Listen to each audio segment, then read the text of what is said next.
سب سے پہلے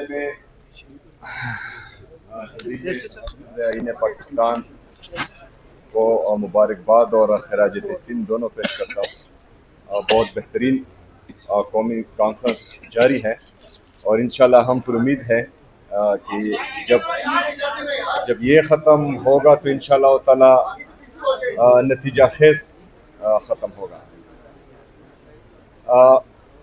جیسا کہ ابھی ہمارے ایک دوست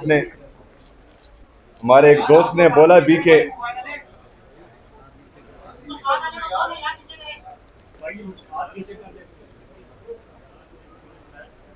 پیچھے کیمرے تھوڑا سا ٹھیک ہے. جیسے کہ ابھی ہمارے ایک دوست نے بولا کہ ہم نے خیبر پختونخوا میں تمام سیاسی جماعتوں کا، مذہبی جماعتوں کا، ہر مکتبہ فکر سے لوگوں کا ایک امن جرگہ کیا خیبر پختونخوا اسمبلی میں، اور انہوں نے وضاحت بھی کی کہ امن جو ہے وہ ہم پہلے یہ سمجھتے تھے کہ امن جو ہے وہ صوبائی حکومت کا کام ہے کہ وہ لائیں، لیکن بدقسمتی سے یہی تو مسئلہ ہے کہ جو جس کا کام ہے وہی نہیں کر رہا، تو اس لیے ہم سب یہاں ابھی بیٹھے ہیں. پہلی بات. دوسری بات کہ اس جرگے میں تمام مکتبہ فکر کے لوگ جمع ہوئے اور وہاں پر ایک بہترین ماحول میں قیام امن کے لیے 15 نکاتی ایجنڈا پیش کیا گیا، جس پر تمام جماعتیں چاہے سیاسی ہو، مذہبی ہو، اور ہر مکتبہ فکر کے لوگ اس پر متفق ہوئے.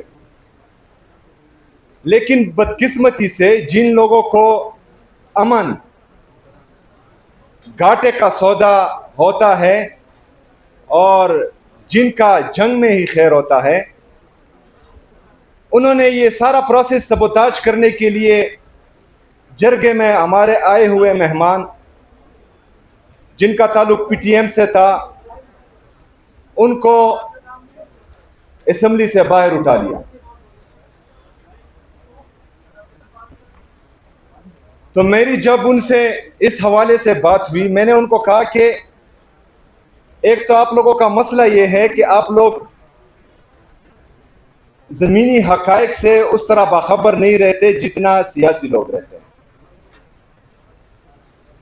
آپ لوگ عوام میں اتنا نہیں رہتے جتنا سیاسی لوگ رہتے ہیں. تو آپ یہ چیزیں نہیں سمجھتے اتنی جتنی ہم سمجھتے ہیں، اور اس کے ساتھ ساتھ جب آپ سمجھتے نہیں ہیں اور اگر کسی کے کہنے پر آپ لوگوں کو اٹھاتے ہیں، تو جو آپ کے ایڈوائزرز ہیں وہ بھی انتہائی بے وقوف اور نالائق ہیں،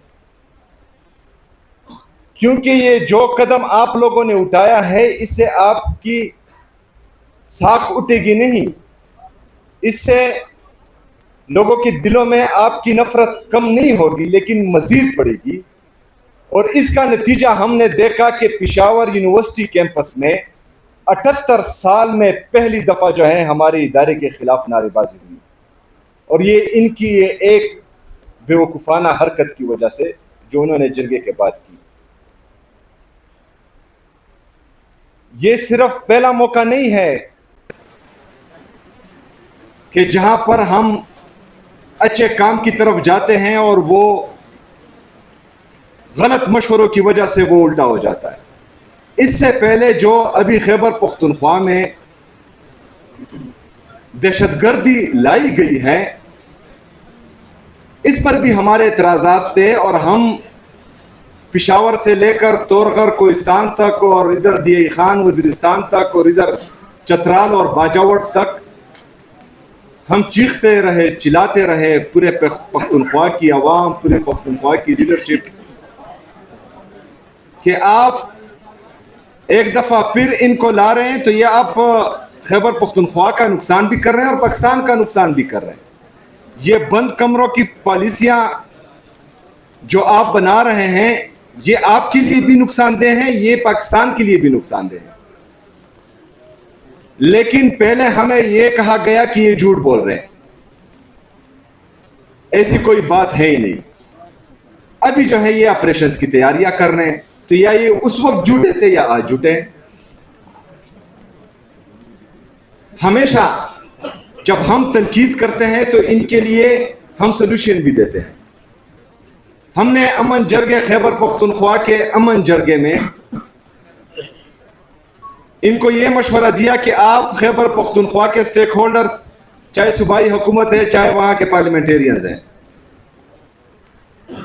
جو ہمارے قومی مشران ہیں، ہمارے قبائلی علاقوں کے مشران ہیں، ہمارے عمائدین ہیں، ان سب کو بلائیں، ان سب کو بٹھائیں، ان سب سے مشورہ کریں. اور جب آپ کلیکٹیو وزڈم سے کوئی قدم اٹھائیں گے تو یہ نتیجہ خیز ہوں گے. اس سے پہلے جتنے بھی 78 سال میں آپ نے جو فیصلہ کیا ہے اس سے ہمیں نقصان ہی ہوا ہے. ابھی ریسنٹلی ریجیم چینج آپریشن ہوا، یہ بتایا گیا کہ پہلے دن ہے جو ہے وہ پتہ نہیں کون سا انقلاب آ گیا، اسٹاک ایکسچینج بھی اوپر گیا، اکانومی بھی بہتر ہوئی، جی ڈی پی بھی گروتھ کر گیا. ابھی آج 3 سال کے بعد ہمارا جی ڈی پی جو ہے وہ 2.6 اور 3% کے درمیان جو ہے اوپر نیچے ہو رہا ہے. ہمارا 3 سال کا جو انفلیشن ہے وہ 50% سے 55% کے درمیان چل رہا ہے. دن بدن مہنگائی ہوتی جا رہی ہے، لوگوں کی پرچیزنگ پاور بالکل ختم ہو چکی ہے.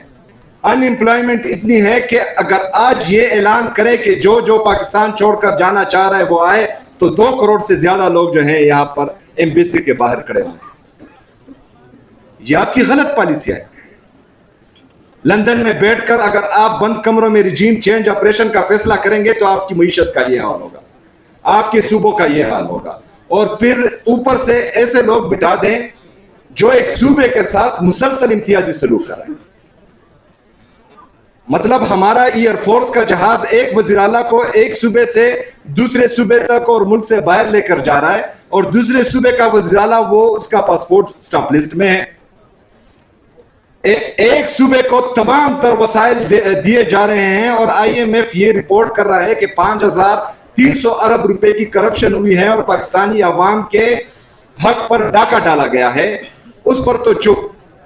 یہ آج میں نے آپ سب کے لیے تمام دوستوں کے ساتھ خیبر پختونخوا کے جتنے بقایا جات ہیں وفاقی حکومت پر یہ آپ کے سامنے ہیں. یہ 4,758 ارب روپے یہ میں نے تمام دوستوں کے لیے آج ثبوت لائے ہیں. یہ ہمارا وفاق پر واجب الادا ہے. 5,300 ارب کرپشن جو رپورٹڈ ہے آئی ایم ایف کی رپورٹ میں وہ کر رہے ہیں، لیکن ہمیں جو ہے ہمارا حق نہیں دیا جا رہا. ایک تو حق نہیں دیا جا رہا، دوسرا خیبر پختونخوا کا وزیر اعلیٰ صرف اپنے لیڈر سے ملنا چاہتا ہے، وہ 10 دفعہ ڈیالہ جیل جاتا ہے، اس کو ملنے نہیں دیا جاتا اور باہر جو ہے سڑک پر پوری رات گزارتا ہے. یہ کہاں کی جمہوریت ہے؟ یہ کہاں کی انسانیت ہے؟ یہ کہاں کی سیاست ہے؟ اس کے ساتھ ساتھ خود ہی پریس کانفرنس کرنے بھی آ جاتے ہیں کہ ہمارا لیڈر، ہمارا قائد جناب عمران خان صاحب کہتے ہیں یہ نیشنل سیکیورٹی رسک ہے.